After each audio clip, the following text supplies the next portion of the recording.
On a gray morning, a 70-year-old black woman was setting up her small diner when a car crashed into a lamppost outside. A white man, soaked and scraped, stumbled out. She welcomed him in, gently cleaned his wounds, and served him hot soup. No questions asked, no payment expected. But just days later, he unexpectedly discovered that his own company was planning to tear down her diner to make way for a new road. What he chose to do next would shake the entire town. Before we dive in this story, let us know where you're watching from. We'd love to hear your thought. The steady drumming of rain on the corrugated tin roof was a sound Monica Davis knew intimately, a comforting presence in her quiet life. For 40 years, the Cypress Spoon Diner had stood as a resilient beacon in their small town, its very existence a testament to her unwavering spirit. Since 1985, this diner had been more than just a place to eat. It was the town's communal heartbeat. It was where, in the historic 1987 blizzard, Monica and her late husband Davis had offered free meals to anyone caught in the icy grip of the storm, transforming it into an enduring gathering place for generations. The air inside always smelled of fresh coffee and simmering spices, a warmth that enveloped everyone who walked through its worn wooden door. Now, at 70 years old, widowed and living alone above the diner, Monica's days were a meticulous dance between routine and remembrance.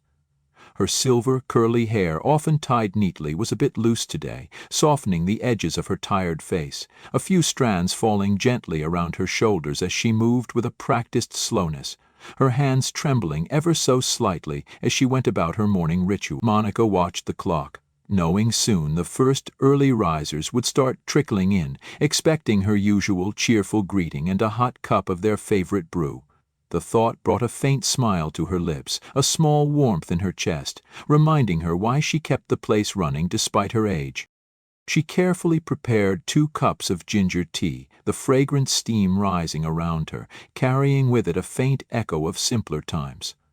1 cup she placed on the small, worn wooden table beside a framed photograph of her husband, Davis.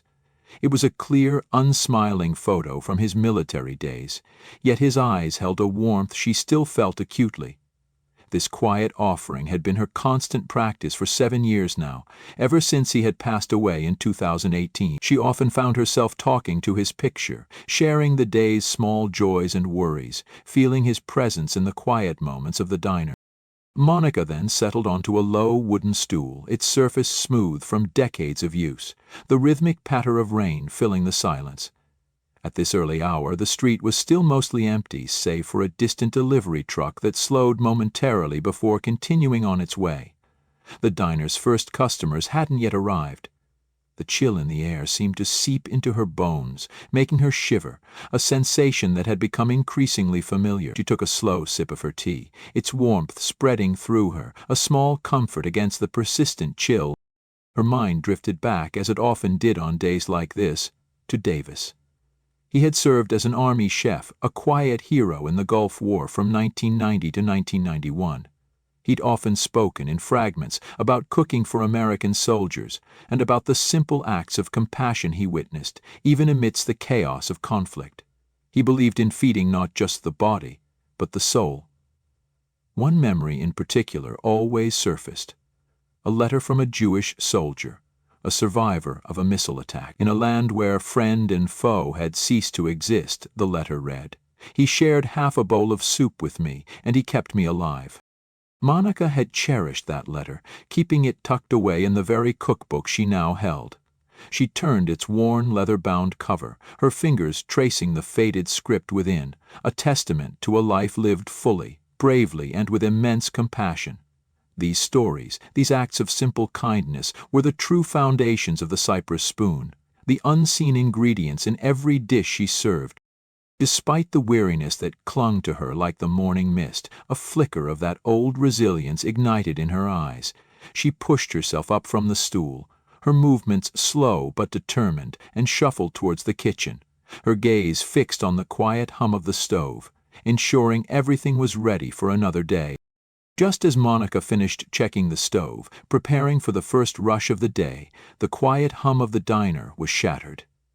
Jack Harlan, a 40-year-old infrastructure engineer, had been driving into town preoccupied with the upcoming road survey, a new bypass that promised progress but also disruption. The road, slick with the morning's persistent rain, offered little warning. His car skidded sharply on the wet asphalt, scraping violently against a lamppost directly in front of the Cypress Spoon Diner. The loud crunch of metal and the screech of tires cut through the morning air, a sound that ripped through the quiet solitude inside Monica's establishment, causing her to drop a ladle with a clatter. Monica, already stirring with the familiar ache of her joints, peered out the window, her clouded eyes trying to make sense of the chaotic scene. A car, skewed and broken at the front fender, sat awkwardly against the lamppost. A figure, dark against the gray light, emerged.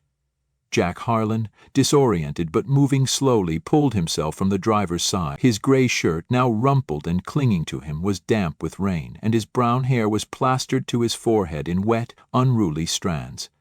He clutched his left arm, blood a dark bloom against the fabric of his sleeve, slowly seeping from a long scratch on his elbow.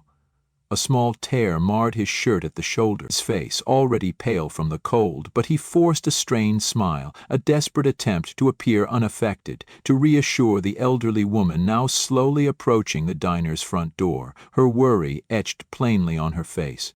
Monica, her silver, curly hair, still damp from the morning's moisture, framed a face etched with concern. "Are you all right, young man?" she asked, her voice soft but steady.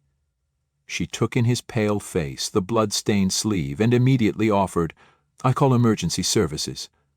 Jack shook his head, a quick dismissive gesture. "Just a scratch, ma'am, truly," he insisted, his voice a little hoarse, still laced with the shock of adrenaline. He felt a deep tremor in his hands, a lingering aftermath of the near miss. Monica's gaze lingered on the blood, her brow furrowing slightly, but she didn't press him. Instead, she turned and disappeared into the diner, returning moments later with a small first aid kit. She gently took his arm, her touch surprisingly firm despite the slight tremor in her hands. With practiced ease, she cleaned and bandaged the long scratch on his elbow. The warmth of her hands, the faint scent of antiseptic, offered a strange comfort amidst the lingering shock. "Come inside," she urged, her eyes meeting his, a silent invitation to escape the chill. "I'll make you some hot tomato soup." Jack hesitated, then followed her into the warmth and comforting aroma of the diner. As Monica placed the steaming bowl before him, the rich scent of tomatoes and herbs rose to greet him. He took a grateful sip, the warmth immediately spreading through his chilled body, calming the persistent shivers. "Thank you, ma'am," he said, his voice softer now, less strained. "This is truly kind. Let me at least pay for the soup and the bandages, or find a way to make it up to you." He reached for his wallet, feeling a strong need to reciprocate the unexpected generosity. Monica waved him off with a gentle smile, her silver curly hair swaying slightly. "Oh, no need for that, young man," she said, her voice warm and steady. "My husband, Davis, used to do the same for strangers, for no reason at all. He believed in simple kindness. He'd often say, 'A good meal freely given can fix more than an empty stomach.' I'm just carrying on his legacy." As she spoke, the diner door chimed. An elderly couple, Mr. and Mrs. Henderson, regulars for decades, entered, their faces lighting up when they saw Monica.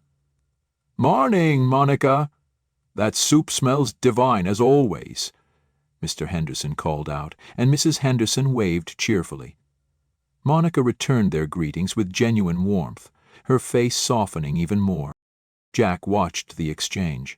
He saw the genuine affection in the regulars' eyes, the easy comfort with which they settled into their usual booth.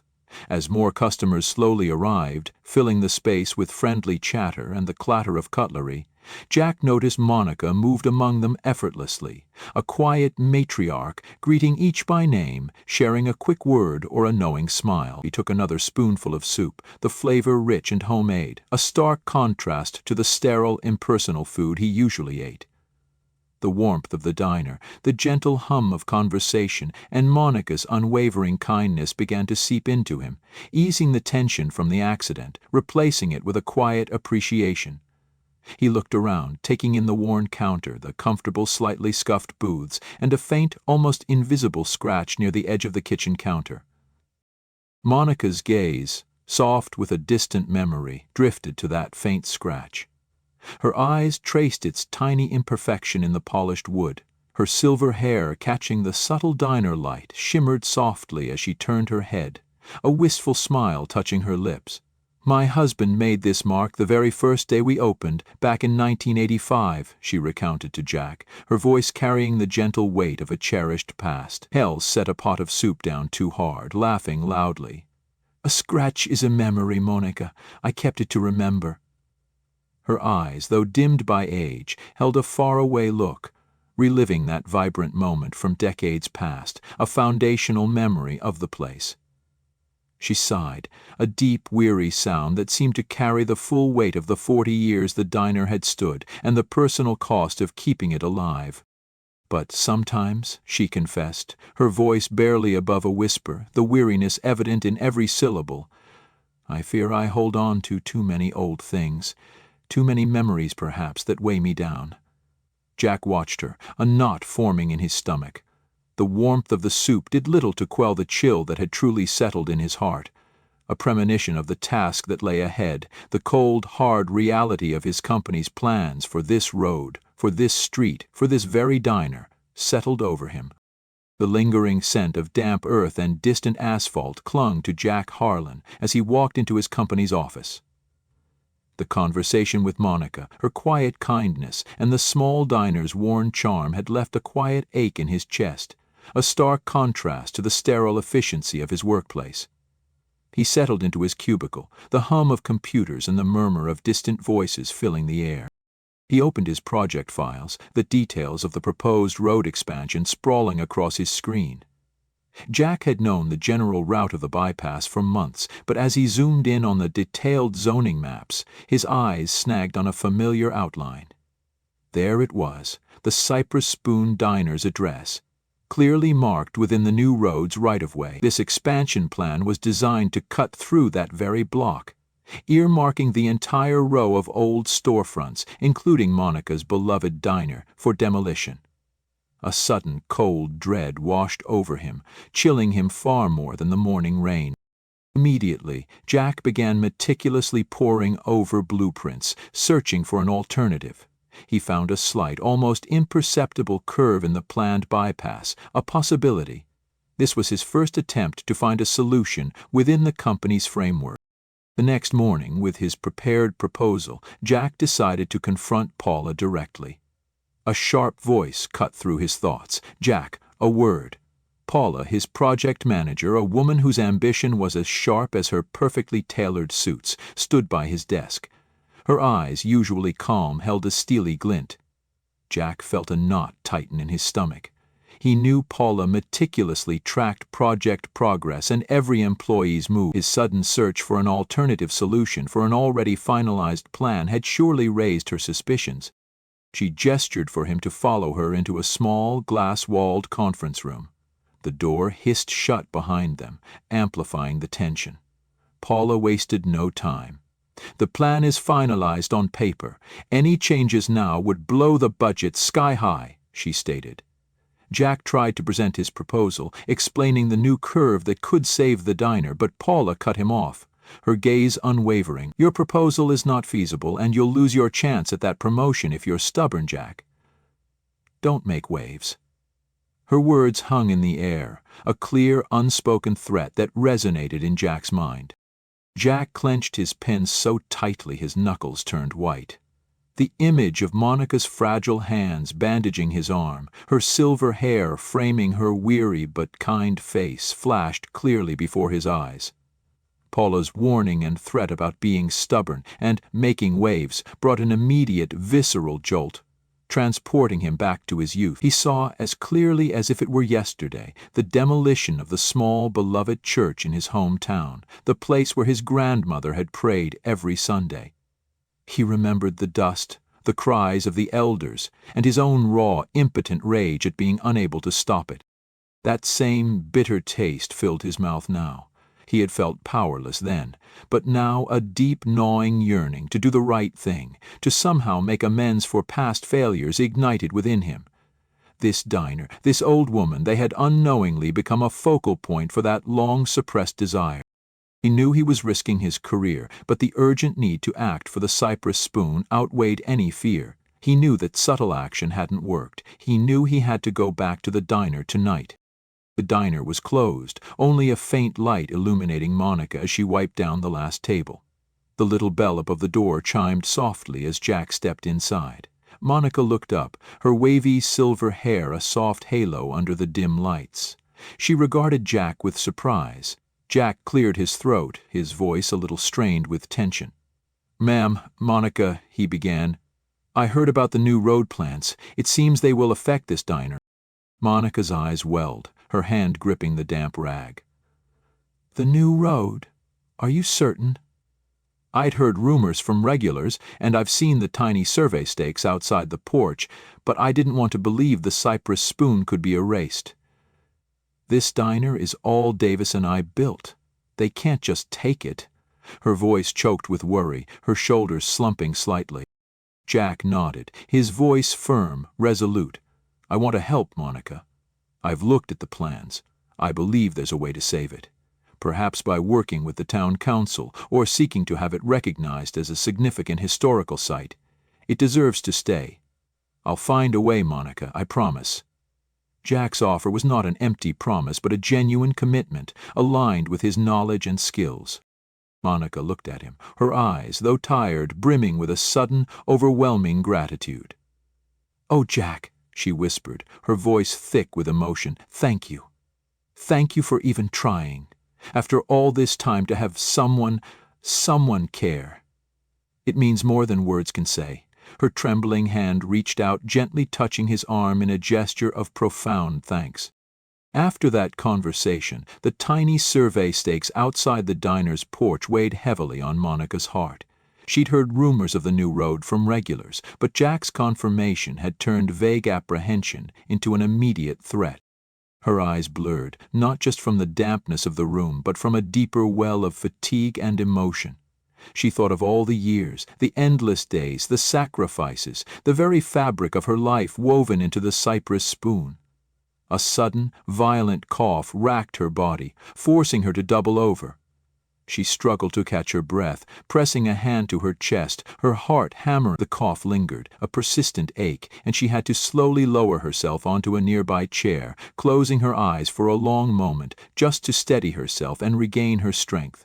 The burden of everything pressed down on her, an almost unbearable weight.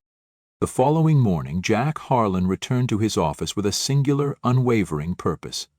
The memory of Monica's quiet despair, her silver curls framing a face etched with resignation, burned in his mind.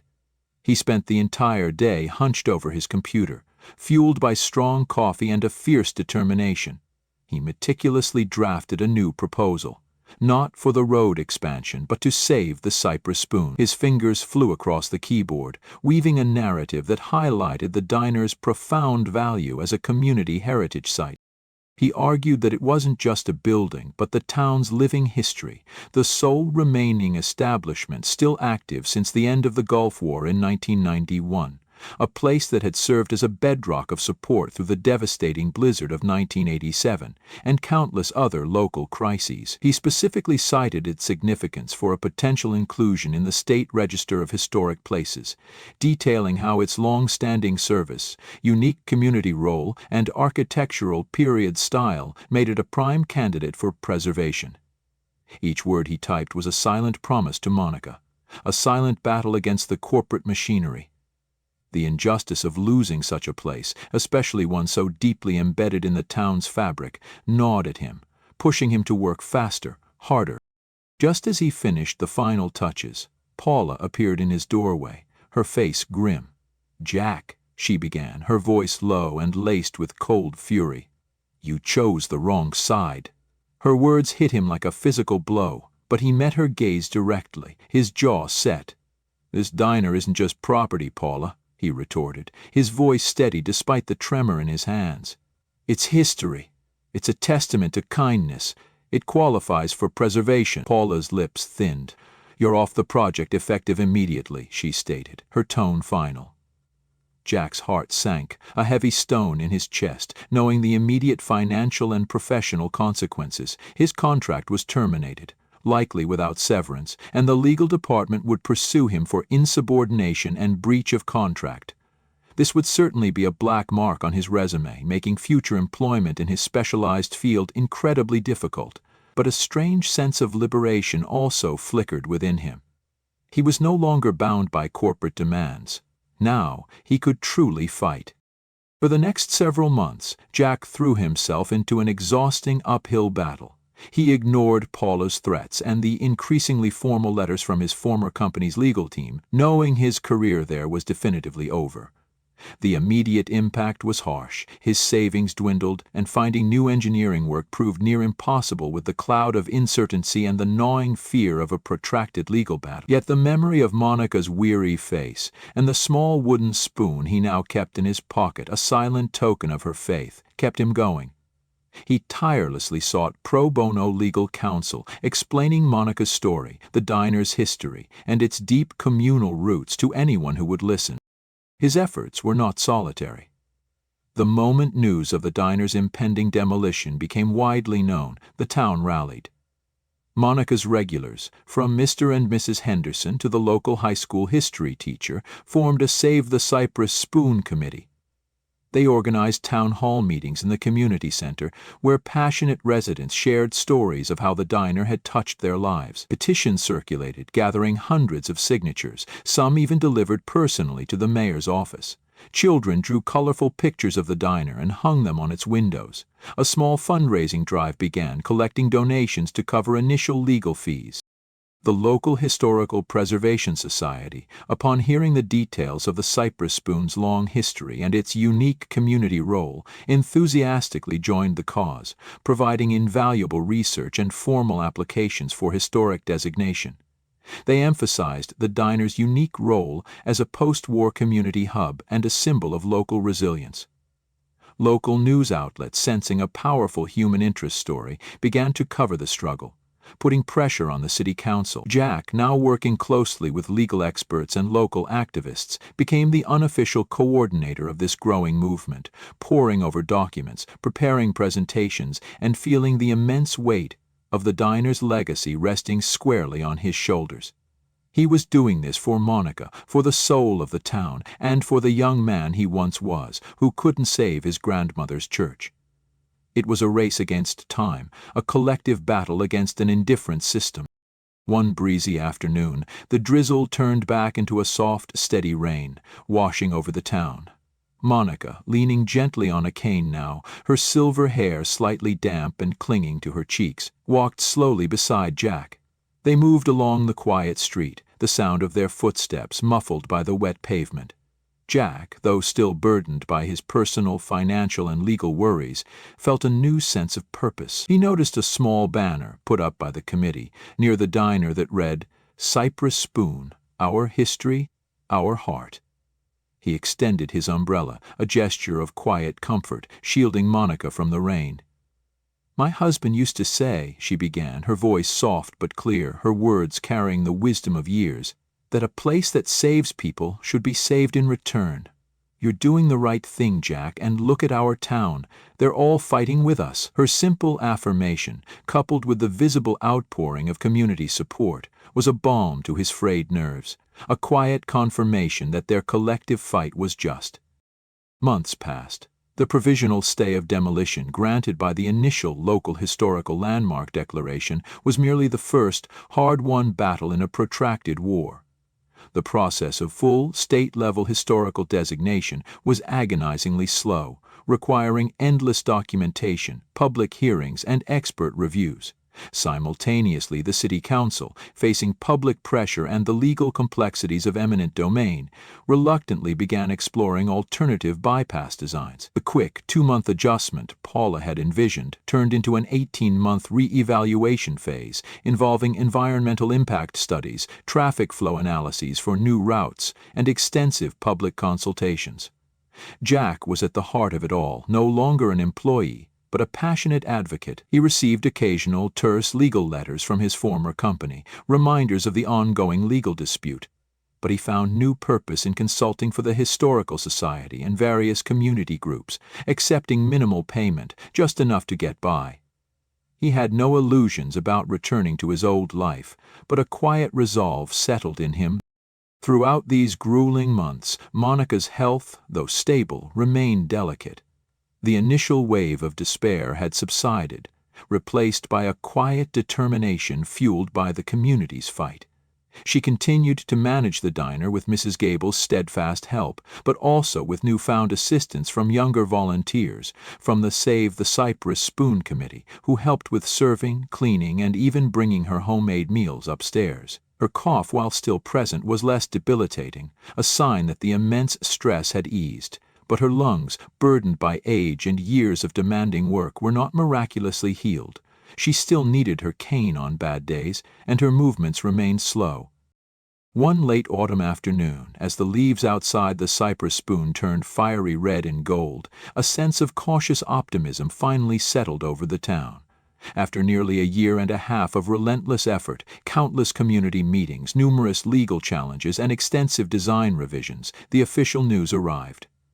The State Historical Preservation Office formally recognized the Cypress Spoon as a state historical landmark. This wasn't a temporary measure. It was a permanent protective designation. Furthermore, the City Council, under immense public and legal pressure, announced the approval of a completely redesigned bypass route. This new route would meticulously arc around the entire row of historic storefronts, including the Cypress Spoon, leaving them completely untouched. It would be a more complex, slightly more expensive project, likely adding another 2 to 3 years to the construction timeline. But it was a victory for preservation, for community, and for the spirit of the small town. Just as this news rippled through the town, bringing a collective sigh of relief, Jack had made one final, crucial trip to his former company. He walked in, not as an employee, but as a representative of the Historical Society and the community. He was there to sign the final, complex legal agreements regarding the bypass redesign and the diner's permanent status. The encounter with Paula was cold but brief. She said nothing about his insubordination, merely handed him the documents. He signed, feeling the weight of the last year and a half lift from his shoulders. He didn't know what his future held professionally. The legal battle with his former firm was ongoing, and he was deeply in debt, but he knew he'd done the right thing. His face still showed the weariness of the struggle, lines around his eyes a testament to sleepless nights. But the deep-seated tension that had once defined him was gone, replaced by a quiet resolve. 18 months after the accident, the air still carried the faint, distinctive scent of fresh asphalt from distant roadworks. But it was a smell of patient progress, not imminent destruction. The new bypass was slowly, meticulously taking shape, far beyond the town's historic core. The Cypress Spoon Diner, with its familiar sign and welcoming glow, stood proudly untouched, a testament to Jack Harlan's unwavering fight, the tireless work of the Historical Society, and the community's indomitable spirit. Cars, though still few, now navigated the existing streets, their occupants often craning their necks, their eyes drawn to the quaint, resilient structure that had become a symbol of their collective will. The news of its preservation had brought a new wave of customers, curious visitors and proud locals alike, reinforcing its place as the undeniable heart of the town. One crisp morning, Monica unlocked the diner's front door. Her cough was now mostly a quiet tickle, a sign of the immense relief in her heart. She replaced the dried flowers with a fresh bouquet of white daisies, the very flowers Davis had given her in 1985. By the window, she placed a small, beautifully carved wooden sign on an empty chair. For the one who once stopped for no reason at all. A new hairline fracture on the windowpane caught her eye, and a soft smile touched her lips. "Another memory," she murmured, a gentle acceptance of time's inevitable march. Just then the diner door chimed. It was Mr. Cleed, a long-haul truck driver Monica hadn't seen in years. "Monica," he boomed, "10 years ago your husband gave me a free meal when I was flat broke. Heard the diner was saved, so I drove back." Monica's smile widened as she listened to his story, another thread weaving into the diner's rich tapestry of kindness. The door chimed again. Jack Harlan stepped inside, his face showing signs of past struggles, but a new, quiet determination. His eyes met Monica's, a deep understanding passing between them.